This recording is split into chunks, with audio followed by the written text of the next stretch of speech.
Hello, welcome back. ഇന്ന് വീട്ടിലേക്ക് വാങ്ങിച്ച കുറച്ച് ഇൻഡോർ പ്ലാന്റ്സിൻ്റെ വീഡിയോ ആണ്. കുറേ കാലമായിട്ട് വിചാരിക്കുന്നതാണ് കുറച്ച് ഇൻഡോർ പ്ലാന്റ്സ് വാങ്ങിക്കണമെന്ന്. അപ്പോൾ ഞാനിത് നഴ്സറിയിൽ നിന്ന് വാങ്ങിച്ച് കൊണ്ടുവന്ന് വെച്ചതാണ്. കുറച്ചൊക്കെ ഞാൻ അവിടെ നിന്ന് തന്നെ റീപോർട്ട് ചെയ്തു, ബാക്കി 2 ഇവിടെ വന്നതിന് ശേഷവും ചെയ്തു. പോട്ട് ഞാൻ വാങ്ങിച്ചിട്ടുണ്ടായിരുന്നു. വീടിനുള്ളിൽ കുറച്ച് ചെടികൾ ആർക്കാണ് ഇഷ്ടമില്ലാത്തതല്ലേ. ആ ചെടികൾ ഉണ്ടാകുമ്പോൾ തന്നെ നമ്മളെ വീടിൻ്റെ ലുക്കൊന്ന് മാറും, നമുക്കും തന്നെ അത് കാണുമ്പോൾ ഒരു സന്തോഷമാണ്. ഇതാണ് ലക്കി ബാമ്പു.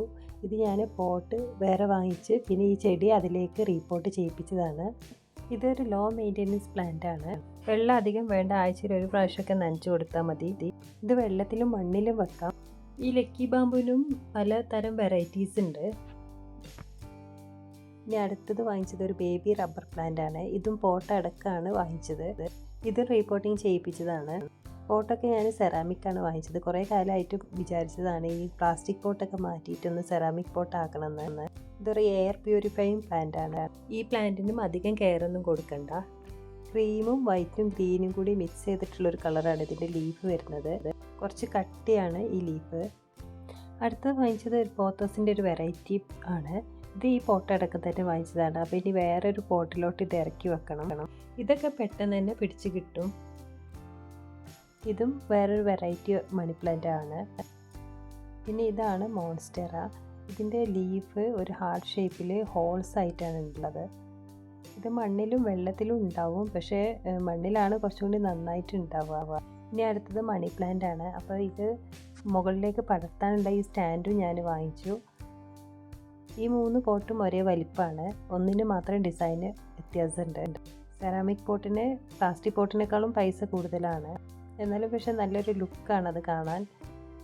ഈ മോൺസ്റ്റർ ഇവിടെ ഉണ്ടായിരുന്നായിരുന്നു, അപ്പോൾ ഞാൻ വെള്ളത്തിലിട്ട് വെച്ചതായിരുന്നു അത്. പിന്നെ ഈ പോട്ട് കൊണ്ടുവന്ന് ഇത് റീപോർട്ട് ചെയ്തു. പിന്നെ വാങ്ങിച്ചത് പൈൻ ട്രീ ആണ്. ഇത് കുറച്ച് വലിപ്പമുണ്ട്. ക്രിസ്മസ് ട്രീ എന്നൊക്കെ പറയുന്ന ഒരു ചെടിയാണിത്. ഇത് ഇൻഡോറിലും ഔട്ട്ഡോറിലും വെക്കാം, പക്ഷേ ഇൻഡോറിൽ വെച്ച് കഴിഞ്ഞാൽ അധിക വളർച്ചയൊന്നും ഉണ്ടാവില്ല. ഈ ഉള്ള ഒരു വലിപ്പം തന്നെ ഉണ്ടാവുള്ളൂ. ഇത് അഗ്ലോണിമേൻ്റെ വേറൊരു വെറൈറ്റിയാണ്. ഇത് പോട്ടിൽ ഇതുപോലെ തന്നെ കൊണ്ടുവന്നതാണ്. അപ്പോൾ ഇനി വേറൊരു പോട്ട് ഇവിടെ ഉണ്ട്, അപ്പോൾ അതിലേക്ക് ഇറക്കി വെക്കണം. ഇതും കെയർ അധികം വേണ്ടാത്ത ചെടിയാണ്. ആഴ്ചയിൽ ഒരിക്കലൊക്കെ വെള്ളം നനച്ചാൽ മതി. ഞാൻ അധികം കെയർ കൊടുക്കേണ്ടാത്ത ചെടികളാണ് വാങ്ങിച്ചിട്ടുള്ളത്. അഗ്ലോണിമയ്ക്ക് പലതരം വെറൈറ്റികളുണ്ട്. 2-3 ടൈപ്പ് എൻ്റെ കയ്യിലുണ്ട്. ഇത് കുറച്ച് വീതിയും കുറച്ച് നീളമുള്ള ലീഫാണ്. അപ്പോൾ മോനും ഇത് തുടക്കാനൊക്കെ ആയിട്ട് ഹെൽപ്പ് ചെയ്യുന്നുണ്ട്. അവന് ഭയങ്കര ഇഷ്ടമാണ് ഇതുപോലെ ഓരോന്ന് ചെയ്ത് തരാൻ. അപ്പോൾ കുട്ടികൾക്ക് ഇങ്ങനെയൊക്കെ ഒരു ശീലം ഉണ്ടാക്കി കൊടുക്കുന്നത് നല്ലതാണല്ലോ. ഗാർഡനിങ്ങും അതുപോലെ ഇതുപോലെ റീപോർട്ടിംഗ് ഒക്കെ ചെയ്യുന്ന ടൈമിൽ ഇവരെയും കൂടി ഉൾപ്പെടുത്തുന്നത് നന്നായിരിക്കും. എന്നാലേ അവർക്ക് അതൊക്കെ ഒന്ന് കണ്ട് മനസ്സിലാക്കി പഠിക്കാൻ പറ്റുള്ളൂ. പിന്നെ ഇപ്പോഴത്തെ കുട്ടികൾ ഫുൾ ടൈം മൊബൈലിലും ടി വിയിലൊക്കെ ആണല്ലോ ഇരിക്കുന്നത്. അപ്പോൾ അതിൽ നിന്നൊക്കെ ഒന്ന് മാറ്റി നിർത്താനായിട്ട് ഇതുപോലത്തെ പണികളൊക്കെ ഇവരെ ഏൽപ്പിച്ചാൽ നന്നായിരിക്കും. അപ്പോൾ അവൻ ചെയ്തോളാന്ന് പറഞ്ഞപ്പോൾ ഞാനും അത് വിട്ടുകൊടുത്തു. ഈ സമയത്ത് ഞാൻ വേറൊരു പോട്ട് റീപോർട്ട് ചെയ്യായിരുന്നു. എന്തായാലും അവന് ഭയങ്കര എൻജോയ് ചെയ്തിട്ടാണ് ഒക്കെ ചെയ്യുന്നത്. ഇടയ്ക്കൊക്കെ ഞാനും ഹെൽപ്പ് ചെയ്ത് കൊടുത്തു. അങ്ങനെ ഒരുവിധം എല്ലാം ക്ലീനാക്കി. പിന്നെ ഇങ്ങനെയൊക്കെ ഓരോന്ന് കൊടുത്താലല്ലേ അവർക്കും അതിൽ ഇൻട്രസ്റ്റ് ഉണ്ടോ എന്നൊക്കെ മനസ്സിലാക്കാൻ പറ്റുന്നത്. ഈ പോട്ട് ഞാൻ വാങ്ങിച്ചതാണ്. അപ്പോൾ ഇതൊന്ന് റീപോർട്ട് ചെയ്തു. ചെടി ഞാൻ വാങ്ങിച്ചിട്ടില്ലായിരുന്നു. ചെടി എൻ്റെ കയ്യിലുള്ളൊരു ചെടി എടുത്തിട്ട് റീപോർട്ട് ചെയ്തതാണ്. ഇത് ഇൻഡോറിൽ വെക്കാനാണ് പ്ലാൻ. ഇത് എത്രത്തോളം ഇൻഡോറിൽ നിൽക്കും എന്ന് എനിക്കറിയില്ല. പോട്ടൊക്കെ ക്ലീൻ ആക്കിയതിന് ശേഷം ഞാൻ ഇതിലേക്ക് പെബിൾസ് ഇടാൻ വിചാരിച്ചിട്ടുണ്ട്. അപ്പോൾ എല്ലാത്തിലൊന്നും ഇടുന്നില്ല. ഇവിടെ കുറച്ച് പെബിൾസ് ഉണ്ട്, അപ്പോൾ അത് ഇടാൻ പോവാണ്. എനിക്ക് ചെടികളൊക്കെ ഭയങ്കര ഇഷ്ടമാണ്. എവിടെ ചെന്നാലും ഞാൻ ആദ്യം നോക്കുന്നത് ചെടികളിലേക്കാവും.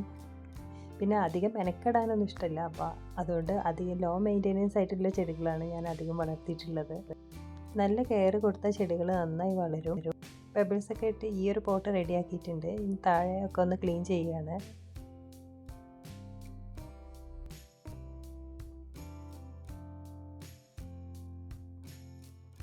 എൻ്റെ കയ്യിലൊരു ഗ്രീൻ പോട്ട് ഉണ്ടായിരുന്നു. അപ്പോൾ ആ ഗ്രീൻ പോട്ടിലേക്ക് ഞാൻ ഈ ബ്ലാക്ക് പോട്ട് ഒന്ന് ഇറക്കി വെക്കുകയാണ്. ഇനി ഇതെല്ലാം ഒന്ന് റീഅറേഞ്ച് ചെയ്ത് വെക്കണം. അപ്പോൾ ഈ പോട്ടിൽ ഞാൻ കുറച്ച് പെബിൾസ് വെക്കുന്നുണ്ട്. ഇനി ഈ ഒരു ഷെൽഫിൻ്റെ മുകളിൽ ഞാൻ പോട്ട്സ് വെക്കുന്നുണ്ട്. ഈ ഒരു സ്ഥലത്ത് വെച്ച് കഴിഞ്ഞാൽ ഗുണം എന്താണെന്ന് വെച്ചാൽ ഈ ബാൽക്കണിയിൽ നിന്ന് നേരിട്ട് ഇൻഡയറക്റ്റ് ആയിട്ട് ലൈറ്റ് കിട്ടും. ഞാൻ പൊതുവേ കർട്ടനൊന്ന് നീക്കി വെക്കുകയാണ് പതിവ്. അപ്പോൾ ഇതിൻ്റെ മുകളിലൊരു ടവൽ വെച്ചിട്ട് ഇതിൻ്റെ മുകളിൽ പോട്ട് വെക്കാമെന്നാണ് വിചാരിക്കുന്നത്. ചെറിയ പോട്ടാണ് ഇതിൻ്റെ മുകളിൽ വെക്കുന്നത്. അങ്ങനെ ആകുമ്പോൾ ഒരു 3-4 വെക്കാമല്ലോ. ഇൻഡോർ പ്ലാന്റ്സ് ആണെങ്കിൽ നമ്മൾ 2-3 ആഴ്ചയിൽ ഒരിക്കൽ ഇതിനൊക്കെ ഒന്ന് ലൈറ്റ് കാണിക്കണം. അപ്പോൾ ഇതിൻ്റെ മുകളിൽ വെച്ച ചെടികളൊന്നും അധികം പുറത്ത് വെക്കാറില്ല. തീരെ ലൈറ്റ് കിട്ടാത്ത ചെടികൾ മാത്രമേ പുറത്ത് വെക്കാറുള്ളൂ. അതൊരു 2-3 ആഴ്ചയിൽ ഒരിക്കലൊക്കെ വെക്കുള്ളൂ. ഈ ബ്ലൂ കളർ പോട്ടിലുള്ളത് ഇവിടെ ഉണ്ടായിരുന്ന ചെടിയാണ്. ഇതിന് എന്തോ ഒരു കേട് പറ്റിയിട്ട് ഇതിൻ്റെ ഇലകളുടെ കളറൊക്കെ മാറി വരുന്നുണ്ട്. അതുപോലെ തന്നെ ഒരു വെള്ള ഡസ്റ്റ് പോലത്തെ ഒരു പൊടികൾ വരുന്നുണ്ട്. അപ്പോൾ ഈ വീഡിയോ കാണുന്ന ആർക്കെങ്കിലും ഇതിൻ്റെ സൊല്യൂഷൻ എന്തെങ്കിലും അറിയുമെങ്കിൽ ഒന്ന് കമൻറ്റ് ചെയ്യണേ. ആകെ ഒരു 10 ഇൻഡോർ പ്ലാന്റ്സ് ആണ് ഇപ്പോൾ വെക്കുന്നത്. എൻ്റെ അടുത്ത് മുമ്പേ ഒരു 3-4 ഇൻഡോർ പ്ലാന്റ്സ് ഉണ്ടായിരുന്നു.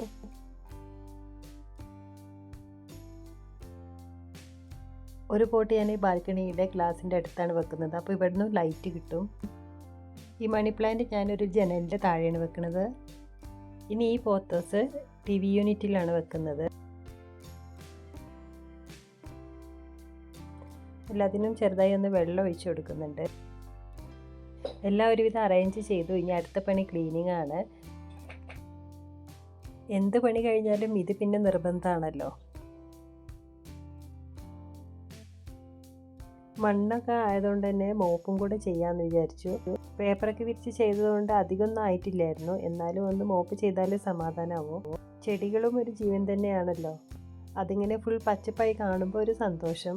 എല്ലാവരുടെ വീട്ടിലും ഇതുപോലെ 2-3 ചെടികളെങ്കിലും ഇൻഡോറായി വെക്കാവുന്നതേ ഉള്ളൂ. ഇതുപോലത്തെ ലോ മെയിൻ്റെനൻസ് ചെടികൾ തിരഞ്ഞെടുത്താൽ മതി. വീടിനുള്ളിൽ ഒരു പോസിറ്റീവ് ഫീല് കിട്ടും. അപ്പോൾ ഇന്നത്തെ വീഡിയോ ഇത്രയേ ഉള്ളൂ. അടുത്തൊരു വീഡിയോയിൽ വീണ്ടും കാണാം. ബൈ.